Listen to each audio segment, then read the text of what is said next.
जय महाकाल भावांनो फायनली सकाळी आज आपण आपल्या ऑफिसला न जाता आज आपण सकाळी डायरेक्ट निघालोय सातपूरला जाण्यासाठी.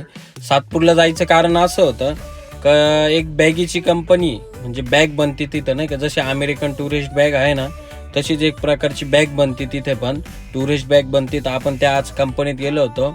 कारण असं होतं जाण्यासाठी की तिथला होता मेंटेनन्स, म्हणजे नवीनच कॉन्ट्रॅक्ट भेटलेलं होतं आपल्याला. म्हटलं चला आता लवकरात लवकर गेलंच पाहिजे, नाही का, तुमचा भाऊ पण. फायनली आपला तिथला जो मेंटेनन्स वगैरे होता तो झाला आणि त्यानंतर आपण निघालो मस्त अंबडला जाण्यासाठी, नाही का. कारण अंबडला एक छोटीशी कंपनी होती, त्यांचे काही फायर एक्सटिंग्विशर वगैरे होते, नाही का, आपल्याला ते रिफिलिंगसाठी घ्यायचे होते, नाही का. तर मग आपण लवकरात लवकर पोचलो अंबडमध्ये.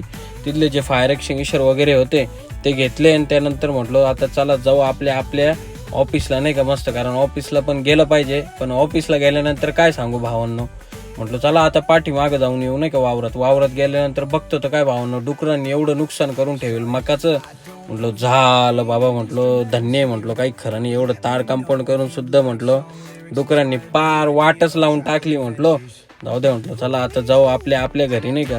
पण भावांनो तुम्हाला माहिती घरी गेल्यानंतर काय आपल्याला घरचे तर काही निवांत कधी बसून देते नाही ना, आजपर्यंत बसून दिलेलं आहे ना, उद्या बसून देतील. काही ना काही काम असतं. एवढं तुमचं भाऊ दमून आलं तरी काहीतरी काम दिलं लावून, म्हणे पाहुण्यांना स्टेशनला सोडून ये.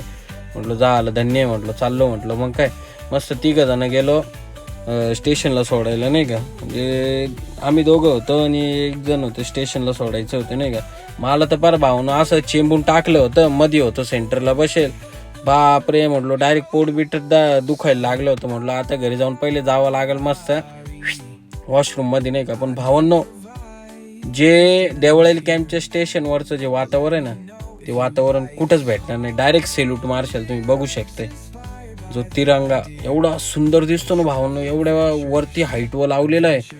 अरे भावांनो, एकदम खतरनाक डायरेक्ट वाईब होती, वाईब बघू शकते तुम्ही. देवळाली कॅम्पचं रेल्वे स्टेशन आहे.